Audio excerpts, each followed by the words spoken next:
Convocatoria de Byron Bonilla. ¿Por qué no hizo la convocatoria de Byron Bonilla? Sin comentario. ¿Por qué sin comentario si es un jugador importante de la selección? Sin comentario. ¿Hay algún argumento deportivo para que no se haya hecho la convocatoria? Sin comentario. ¿Es molesto para usted? No, para mí este tipo de no, cosas? para mí no es molesto. Para usted es más complicado, para mí no. No. No vengo a hablar de la selección, no vengo a hablar de un jugador específico. Bonilla era parte de la selección. Y quieren hablar de un jugador específico, yo los dejo, muchachos, sigan especulando lo que ustedes quieran y yo me voy a trabajar porque yo me siento más cómodo en la cancha que aquí. Aquí la verdad es incómodo para mí. Para dejar de especular necesitamos una versión Tú, oficial porque si no tú puedes especula. especular lo que quieras. Yo tengo, Profe, pero es que Si usted no está acusando que especulamos, para dejar de especular tiene que haber una versión oficial.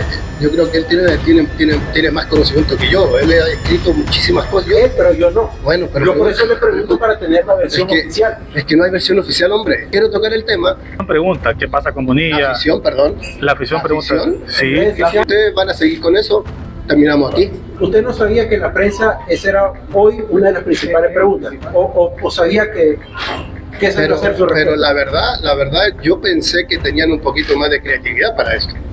O sea, yo pensé que le tenían un poquito más de respeto a su país, un poquito más de respeto a la selección, un poquito más de respeto a los 23 jugadores que están convocados.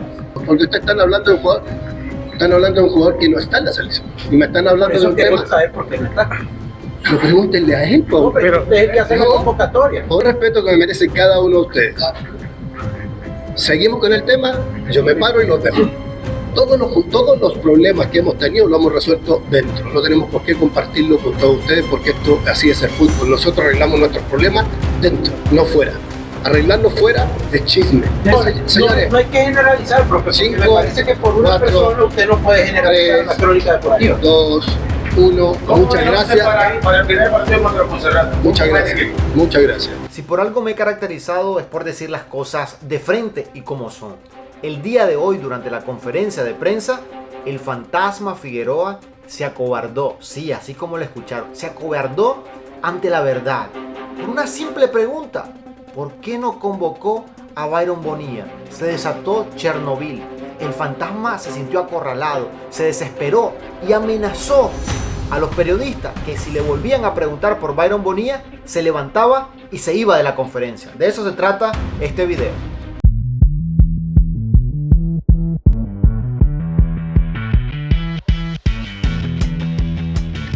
Y han pasado casi 5 días desde que Byron Bonilla anunciara su retiro de la selección tras no ser convocado y ser ninguneado por el fantasma Figueroa. Luego se publicó las razones en el diario La Prensa, en un trabajo investigativo extraordinario donde hablan con diferentes personajes dentro de la selección y presentan el porqué del retiro de Byron Bonilla y cómo era ese trato y las discusiones que tuvo con el fantasma Figueroa.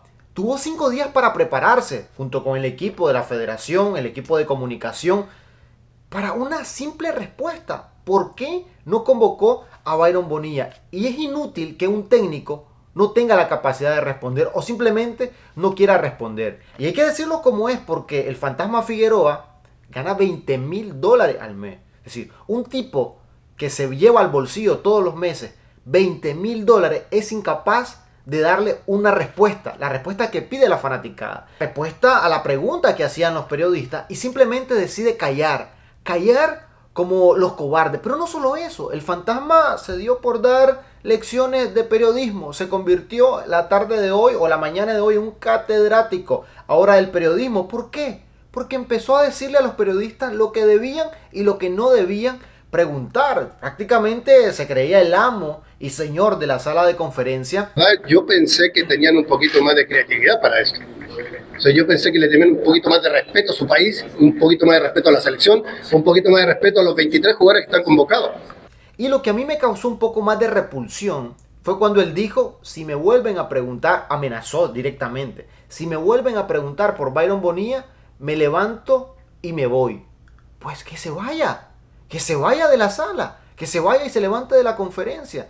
No hay ninguna necesidad que continúe, porque él dice, pregúntenme sobre Montserrat y lo que se viene. No, la pregunta importante era, ¿qué pasó con Byron Bonilla? A Montserrat uno ve las condiciones del rival y Nicaragua le va a ganar con o sin Bonilla. La pregunta era, por qué Byron Bonilla no sigue en la selección nacional, por qué no lo convocó siendo el jugador más determinante en la fase de los cuartos de final de la Conca Champions cuando se midió al conjunto del Saprissa. Eso era lo importante, toda la conferencia era eso lo más importante, el resto era papel secundario. Y entonces cuando un técnico te amenaza y te dice que se levanta y se va a ir, si le vuelven a preguntar sobre eso, pues que se vaya, eso no está bien. No hay que normalizar lo que no está bien. Un técnico tiene que responderle a la afición, tiene que responder a las preguntas. Ahora, si no quiere responder, también está en su derecho, pero si no convoca a un jugador, alguna razón debes de tener y tenés que afrontar la verdad. Aquí somos especialistas en callar, en no decir, poner las cartas sobre la mesa y decir la verdad de lo que está pasando, porque hasta el momento todavía para la Federación de Fútbol, la CONCACAF tuvo una conspiración contra Nicaragua para expulsarlo de la Copa Oro, cuando no tiene nada que ver eso, simplemente se violaron los reglamentos en el pasado y fueron expulsados. Entonces aquí se calla, aquí no se da la cara, y eso es lo que ha demostrado el fantasma Figueroa.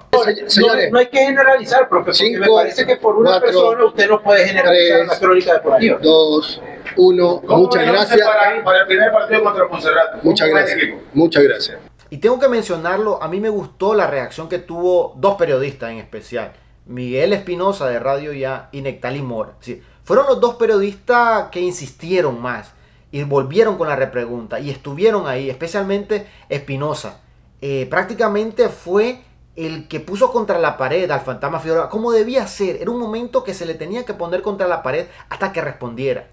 Hasta que apareció, después de la amenaza que hace el fantasma Figueroa, el 5, 4... 3, 2, 1, aparece un sapo por ahí. Y lamento decir esta expresión, pero aparece un periodista, yo no sé si llamarlo periodista, que recibió las lecciones, las clases del fantasma Figueroa y le pregunta lo que el fantasma quiere que le pregunte. Sí. ¿Para qué se vaya? Que se vaya el fantasma, no pasa nada, va a volver en otra conferencia y se le vuelve a preguntar. Entonces a mí me pareció lamentable cómo tenían el fantasma acorralado y de repente aparece un tipo ahí tratando de tirarle un salvavidas, que respire. Ahora, yo me imagino que el que hizo esa pregunta va a ser un súper enfoque sobre Montserrat, va a ser un análisis profundo sobre lo que significa Montserrat y lo importante. Me imagino que mañana en su programa o en su escrito o en sus redes, donde esté, va a ser un análisis profundo, ¿no?, de la pregunta que hizo, porque lo importante era el tema de Byron Bonilla. Yo creo que el fantasma se equivoca en otra aseveración, porque él dice, sigan especulando. Hay que buscar la versión oficial. Pero le digo que él se equivoca porque lo que se publicó no es especulación, es información. Hay una gran diferencia cuando se hace una especulación y cuando se brinda una información. Y lo que se brindó en el diario La Prensa fue información, porque fueron gente desde dentro de la federación, de la selección nacional, que contó con lujos de detalle los encontronazos con Byron Bonilla. Es decir, una cosa es cuando se especula en algo y otra cosa es cuando se publica información. Y eso es lo importante. Pero a mí lo que me gustó ante todo esto es que el fantasma no desmintió la información. El fantasma no dijo fue falso. No. Prefirió callar porque sabe que era verdad lo que se publicó. Y porque sabe que no tiene al núcleo de jugadores importantes de su lado, los tiene del lado de Byron Bonilla, y las declaraciones posteriores de algunos jugadores también representan eso. ¿Hay algún argumento deportivo para que no se haya hecho la convocatoria hoy? Sin comentarios. Otro detalle para terminar, y me parece que es sumamente también importante, es cuando el fantasma nos llama a todos de irrespetuoso por preguntar. El irrespetuoso es él en no responder, porque él le tiene que responder a la afición y no le responde. Si repito, $20,000, estás haciendo un buen trabajo, sí, pero no le responde a la afición, el irrespetuoso. Entonces, para él, nosotros, o el periodismo general, somos irrespetuosos por preguntarle sobre Byron Bonilla. Mientras más lo incomode, creo yo que es mejor todavía en la pregunta. Pero se ha equivocado por completo el fantasma Figueroa en callar. Y yo mantengo lo que he dicho. En videos anteriores y en publicaciones que he hecho anteriores, he dicho de que para mí el fantasma Figueroa es el mejor entrenador de la historia en Nicaragua. Y yo agregaría algo más, y también el más cobarde. Gracias por llegar al final de este video. ¿Qué piensan ustedes sobre la situación del fantasma Figueroa en no responder del por qué no llamó a Byron Bonilla? Hasta la próxima.